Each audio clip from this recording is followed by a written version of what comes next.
مجھے حیرانگی ہے، ہمارے پاکستان کے اندر ایک موصوف، ایک عالم دین، ان کی میں تقریر سن رہا تھا، کلپ ان کا پہنچا۔ اب یہ نہیں مجھے پتا کہ یہ بنایا گیا ہے یا واقعی ہے، لیکن بالآخر یہ کلپ ہے اور پوری دنیا دیکھ رہی ہے اور تبصرے کر رہی ہے۔ میں نے بھی پچھلی دفعہ ایک چھوٹا سا تبصرہ کیا اور ان کے بعض چاہنے والوں کو میرا تبصرہ برا لگا، تو میں یہ حیران ہوں کہ کوئی شخص امام وقت کی توہین کرے وہ بری نہیں لگتی، لیکن اگر ان کی اصلاح کرنے کی کوشش کی جائے، ان پر جائز تنقید کی جائے تو برا لگتا ہے لوگوں کو۔ اب وہ موصوف جو ہیں وہ ایک باطل فرقے کے نظام اور اس کے امام کو دیکھ کر کہہ رہے ہیں کہ یہ اچھا نظام ہے، یہاں امام حاضر ہے، ہمارے ہاں امام غائب ہے، امام حاضر نہیں ہے۔ مجھے سب سے پہلے تو اس بات پہ حیرانی ہوئی، پچھلی دفعہ میں نے یہی موضوع بیان کیا کہ کس طرح ہو سکتا ہے کہ ایک شیعہ عالم دین یہ کہے کہ ہمارا امام حاضر نہیں ہے۔ ہمارا امام حاضر ہے، فقط ظاہر نہیں ہے۔ اگر وہ حاضر نہ ہوتا تو یہ زمین اور اس کے رہنے والے کب کے تباہ ہو گئے۔ یہ ہمارا مسلم عقیدہ ہے، ہر دور میں حجت خدا حاضر ہے، حاضر ہے۔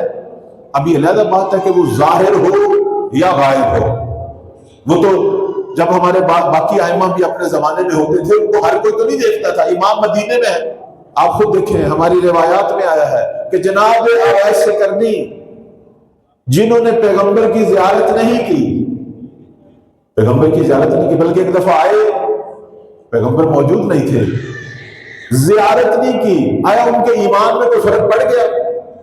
بلکہ ایمان کے وہ اس بلند مقام پر تھے کہ وہ آئے اور مدینے میں ہمارے پیغمبر کو نہیں دیکھا، چلے گئے، واپس چلے گئے، لیکن جب پیغمبر واپس آئے انہیں اویس کرنے کی خوشبو محسوس ہو گئی۔ اتنی عظمت ہمارے باقی ائمہ کے زمانے میں بھی بہت سارے شیعہ اماموں کو نہیں دیکھتے تھے، لیکن سب کو یقین ہوتا تھا کہ حجت خدا موجود ہے، بے شک میں اسے نہ دیکھوں لیکن اس کے فرمان پہنچ رہے ہیں، اس کا فیض پہنچ رہا ہے۔ تو آج بھی حجت خدا موجود ہے، درست ہے میں اور آپ انہیں نہیں دیکھ رہے، وہ جب اللہ کا حکم ہوگا وہ ضرور فرمائیں گے، لیکن ان کا فیض تو پہنچ رہا ہے، ان کے فرامین تو پہنچ رہے ہیں، ان کی ہدایت تو پہنچ رہی ہے، وہ مشکل کشا تو ہے، وہ ہماری حاجتوں کو سنتے ہیں، ہماری باتوں کو سنتے ہیں، ہمارے امور پر نگہبان ہیں۔ یہ خود میرے مولا کا فرمان ہے، فرماتے ہیں شیعو میں جو ہے وہ تمہارے امور سے غافل نہیں۔ یہ ان کا جملہ ہے، اِنَّا غَيْرُ مُؤْمِنِينَ لِمُرَاعَتِكُمْ، یہ بار میں آقا کا جملہ ہے۔ شیعو اگرچہ میں تمہیں نظر نہیں آ رہا لیکن میں تمہارے امور سے دور نہیں ہوں، تمہارے امور سے غافل نہیں ہوں، تمہارے سارے امور کو دیکھتا ہوں۔ وَلَا نَأْسِينَ لِذِكْرِكُمْ، تم سب کو پہچانتا ہوں، تم سب کو یاد رکھتا ہوں۔ وَلَوْلَا ذَلِكَ، اگر میں مہدی تم شیعوں کا محافظ نہ ہوتا، لَنَزَلَ بِكُمُ اللَّعْوَ، پتہ نہیں کون کون سی مصیبتیں تم پر اترتی۔ وَاسْتَلَمَكُمُ الْأَعْدَاءُ، دشمن تم کو اب تک ختم کر چکا ہوگا۔ آج اگر شیعت باقی ہے، آج اگر مکتب حق باقی ہے، آج اگر دین اسلام اپنی حقیقی صورت میں باقی ہے، اس لیے کہ زہرا کا بیٹا مہدی موجود ہے۔ تو کس طرح ہو سکتا ہے کہ ایک عالم دین جو دینی لباس پہنے ہوئے ہے اور اسی امام کی برکت سے آنے والے پیسے سے بلڈنگیں بن رہی ہیں، بڑے بڑے ادارے بن رہے ہیں، اور یہ کہے کہ نہیں امام تو حاضر نہیں ہے ہمارا؟ اپنی معرفت کو بڑھائیں۔ اور دوسری جو بات ہے جو مجھے بہت ہی بری لگی اور میں نے ان کا کلپ سنا، اس میں انہوں نے بارہا یہ کہا ہماری امامت خانقاہی ہے، ہمارے امام جو ہے وہ غیر سماجی ہیں، وہ سماجی شخصیات نہیں تھے۔ مجھے عجیب بات ہے، سامنے ہزاروں کا مجمع ہے، کس طرح لوگ اپنے امام کی توہین سن رہے ہیں۔ امام کو خانقاہی کہنا، نظام امامت کو خانقاہی کہنا، کتنی دکھ کی بات ہے۔ کہاں ہماری امامت جو ہے وہ خانقاہی ہے؟ خانقاہی کا مطلب پتہ کیا ہے؟ خانقاہی یعنی صوفیوں والی، راہبوں والی۔ یہ جو آپ نے دیکھا صوفی لوگ اکٹھے ہوتے ہیں غاروں ٹیپ یا مختلف جگہ پہ خانقاہیں بناتے ہیں اور اس میں بیٹھ کر مختلف ذکر، مختلف ورد۔ آپ نے دیکھا ہمارے بھی بہت سارے صوفی ہیں، پاکستان تو بھرا پڑا ہے، اب اہل سنت کے اندر بہت سارے صوفی ہیں، شیعوں میں بھی ہوں گے۔ صوفیوں کا کیا کام ہے؟ تمام تر اجتماعیات سے دور ہٹ کے بیوی بچے چھوڑ کے، گھر بار چھوڑ کے، اپنی انہوں نے مسلمان اجتماعی ذمہ داریاں چھوڑ کے، غاروں میں، کونوں میں، کمروں میں بند ہو کے، تنہائیوں میں بیٹھ کر 1000 بار، سینکڑوں بار مختلف ذکر پڑھنا، اور اس سے وہ گویا عرفان لے رہے ہیں، اس سے گویا وہ یقین کی منزلیں پا رہے ہیں۔ یہ ہے نظام صوفیوں کا۔ اور صوفی اور یہ خان کا سسٹم وہ ہے کہ جس پر ہمارے پیغمبر نے لعنت کی، امیر المومنین نے لعن کی، ہمارے تمام ائمہ نے ان پر لعن کی، اور فرمایا ان کو دیکھنا ایسے ہے جیسے شیطان کو دیکھنا، اور فرمایا ان پر خدا کی لعن ہے، اس کے ملائکہ کی لعن ہے۔ کیوں؟ چونکہ یہ بے لون مسلمان اپنی ذمہ داریاں چھوڑ کر لوگوں کو دھوکہ دیتے ہیں، بلکہ ہمارے ائمہ فرماتے تھے یہ دو رخے ہوتے ہیں، یہ منافق ہوتے ہیں، اوپر سے ظاہر ہوتے ہیں، اندر سے سب سے بڑے دنیا دار ہوتے ہیں، لوگوں کا مال سمیٹنے کے لیے، لوگوں کی دولت کو سمیٹنے کے لیے دین کا بھوگ رچاتے ہیں۔ یہی کچھ نہیں ہو رہا ہمارے ملک میں، پوری دنیا میں صوفی لوگ یہی نہیں کر رہے، بلکہ ائمہ نے فرمایا ان کی ہم نشینی یعنی شیطان کی ہم نشینی، بلکہ فرمایا یہ ہماری امت کے یہودی اور نصرانی ہیں۔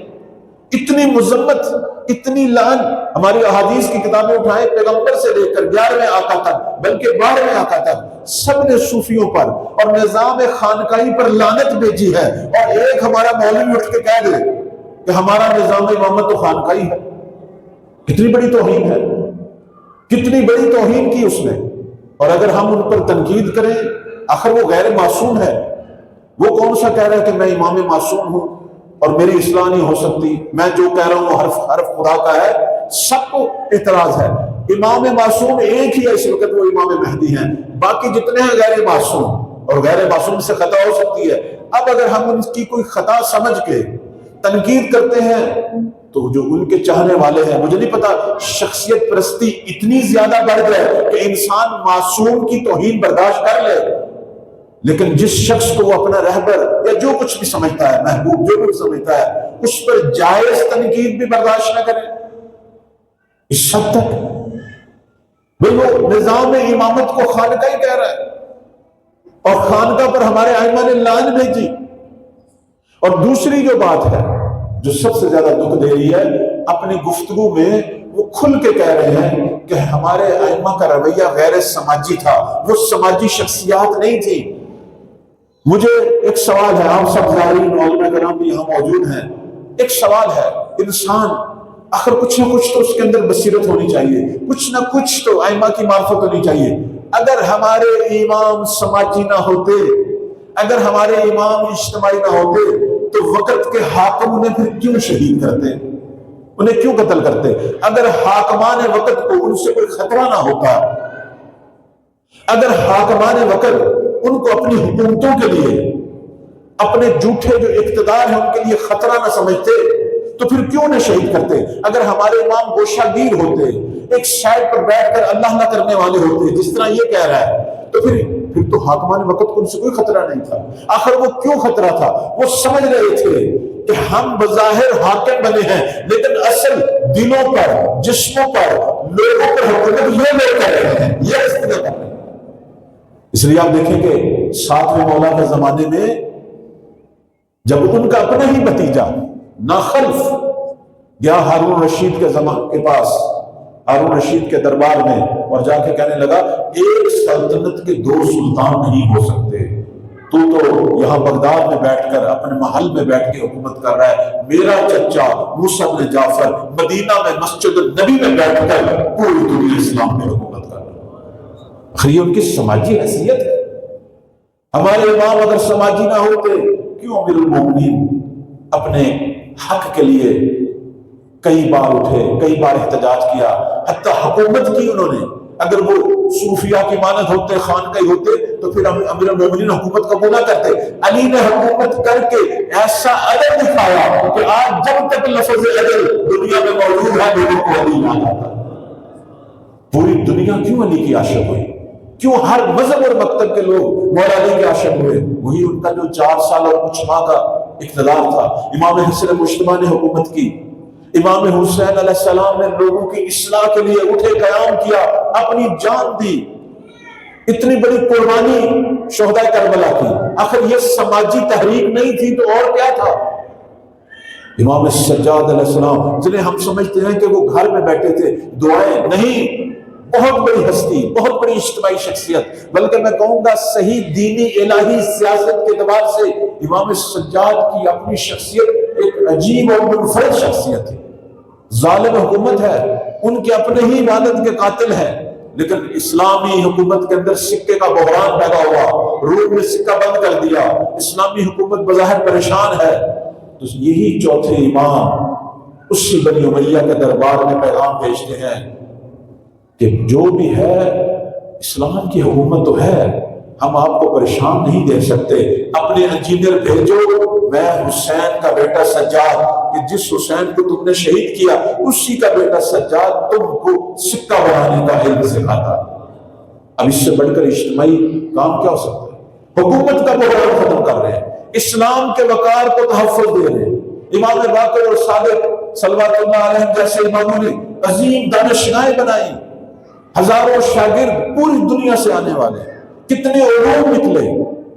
امام رضا علیہ السلام نے اقتدار میں رہتے ہوئے اقتدار کو نہیں سنبھالا اور دنیا کے سامنے مثال پیش کی کہ مامون کہ جو ان کو بظاہر ولی عہد بنائے ہوئے تھا، امام ہشتم کی فعالیت سے اتنا خوف زدہ ہوا کہ انہیں شہید کرنے پہ مجبور ہوا۔ آخر میں کس امام کا نام لوں؟ اب اگر کوئی مولوی یہ کہے کہ نہیں ہمارے امام تو سماجی نہیں تھے، ان کا رویہ، ان کی سیرت غیر سماجی تھی، تو انسان پہ ماتم نہ کرے کہ آپ لوگ کس قسم کی باتیں کر رہے ہیں؟ اپنے اماموں کی توہین کہ جن کی ساری زندگی سماجی تھی، اجتماعی تھی، ایک عام آدمی کے مسائل حل کرنے سے لے کر پوری امت بلکہ پوری دنیا کے مسائل کو حل کرنے کے لیے شب و روز کوشاں ہوتے تھے۔ آدھی آدھی رات اٹھ کر لوگوں کے گھروں میں رزق کون تقسیم کرتا تھا؟ ایک شہر میں ہے، مشرق میں ہے، مغرب تک ان کی نگاہ ہوتی تھی، لوگوں کی مشکلوں کو دور کرتے تھے، لوگوں کی اصلاح کرتے تھے، سارا کچھ سب منبع خیر یہی تو ہوتے تھے۔ اس لیے جو منبع شر ہوتے تھے، اس زمانے کے شیطان، اس زمانے کے حاکم، ان کو اپنے لیے خطرہ سمجھتے تھے، ان کو شہید کرتے تھے۔ اگر یہ نظام خانقاہی ہوتا، اگر یہ غیر سماجی ہوتے تو ظالم حکمران کبھی بھی ان سے نہ ڈرتے، بلکہ ان کے لیے تو فائدہ مند ہے، چونکہ ان کی حکومتوں سے ان کا کوئی تعلق نہیں۔ آخر ہمارے ائمہ کا ایسا رویہ تھا کہ یہ ظالم حکومتیں لرزتی تھیں۔ ایک دفعہ اسی ہمارے چھٹے مولا امام جعفر صادق صلوات اللہ علیہ اپنا ہی شاگرد ہے صفوان، پتہ چلا کہ اس نے زمانے کے ظالم حاکم کے حج کے قافلے کے لیے اونٹ کرائے پہ دیے ہیں۔ میرے مولا نے اسے بلایا، کہا آپ کو یہ کام نہیں کرنا چاہیے تھا۔ اس نے کہا کہ مولا وہ حج کے لیے قافلہ جا رہا تھا اور میں نے اونٹ کرائے پہ دیے، میں نے بھی کوئی برے کام کے لیے تو نہیں دیے، اچھا کام تھا، حج تھا، تو میں نے صرف کرایہ لینا، باقی میں نے کون سا ایسا کام کیا؟ معصوم نے فرمایا مجھے یہ بتا، تم نے جب ظالم کو اونٹ دیے ہیں کرائے پہ، اب تیرے دل میں یہ خواہش ہے نا کہ وہ زندہ رہے اور تجھے تیرا کرایہ واپس کرے؟ تو ایک شخص جو ہماری ولایت سے متمسک ہو، جو ہمارے نظام سے متمسک ہو، اور اس کے دل میں غاصبین حق، غاصبین خلافت کی زندگی کی یہ طلب، یہ اتنی سی آرزو بھی روا نہیں ہے، جائز نہیں ہے، اسے یہ حق نہیں ہے کہ کسی ظالم کے لیے اتنی بھی آرزو کرے کہ وہ زندہ رہے، کسی بھی ظالم کے لیے۔ یہ درس ہے، یہی وہ اجتماعیات ہے جس کی وجہ سے یہ ظالم ڈرتے تھے۔ آج کو بارے میں آقا غائب ہیں، یہ جو موصوف فرما رہے ہیں کہ وہ تو حاضر نہیں، وہ تو غائب ہے، حالانکہ وہ حاضر ہیں، غائب بھی ہیں، حاضر ہیں۔ وہ کیوں غائب ہیں؟ اس لیے کہ انہوں نے ایک عالمگیر تحریک چلانی ہے، ان کو انصار کی ضرورت ہے، ان کو اپنی اجتماعی تحریک کے لیے وفادار ساتھیوں کی ضرورت ہے۔ جب تک وہ وفادار ساتھی ظاہر نہیں ہوں گے یا اس مطلوبہ تعداد تک تیار نہیں ہوں گے، مولا ظہور نہیں کریں گے۔ لیکن اس کے باوجود کہ وہ ملت ابھی سامنے نہیں آ رہی، لیکن امام تو شب و روز اسی ملت کے لیے ہی کام کرتے ہیں۔ سب سے زیادہ اس وقت ملت تشیع، بلکہ مکتب اسلام، بلکہ جہاں جہاں بھی ایسی تحریکیں چل رہی ہیں مستضعفین کی جو دنیا کے ظالموں سے لڑ رہی ہیں، ان سب کی سب سے زیادہ مدد مہدی زہرا کر رہی ہے۔ پوری دنیا کے اندر مستضعفین کا سہارا اگر کوئی شخصیت ہے تو یہی فرزند زہرا ہے۔ اور اگر کوئی کہے کہ یہ سماجی نہیں ہے، یہ خانقاہی ہے، تو باعث سے عبرت ہے کہ انسان اتنا گر جائے کہ اپنے زمانے کے ایمان کو نہ پہچان سکے۔ میرے مولا کن کے منتظر ہے؟ میرے عزیزو، میرے بزرگوں، زائرین کرام، یہاں سے ایک دعا جو اپنے لیے مانگیں وہ یہی مانگیں کہ پروردگارا حقیقی معنوں میں معرفت امام حاصل کرنے کی توفیق عطا فرما۔ کیونکہ کہتے ہیں آخر زمان میں ایک سب سے بڑا فتنہ عقائد کا فتنہ ہوگا، لوگ عقائد کے اعتبار سے گمراہ ہوں گے۔ یہ حدیث کا جملہ ہے، معصوم فرماتے ہیں ایک شخص صبح مومن ہوگا، شام تک کافر ہو چکا ہوگا، اور اگر کوئی شام کو مومن ہوگا صبح تک کافر ہو چکا ہوگا۔ کیوں؟ کیونکہ اسی طرح کے کسی مولوی کی گفتگو سن کر اپنے حقیقی عقائد سے ہٹ جائے گا۔ ایسے علماء جو ائمہ کی حرمت شکنی کر رہے ہیں ان سے دور رہیں، صرف متمسک رہیں آل محمد سے، اور جو آل محمد کی ولایت کا دھم بھرتے ہیں، اور جو ہمیں آل محمد کی معرفت دیتے ہیں، اور جو مولا امام زمان کی اس عالمی تحریک کے لیے دعوت دیتے ہیں، اسی نظام اجتہاد سے، اسی نظام فقاہت سے دعا کرتے ہیں کہ اللہ ہم سب کو امام زمان کے ناصروں میں سے قرار دے، ہمیں اس امت میں سے قرار دے جس کا انتظار مہدی زہرا کا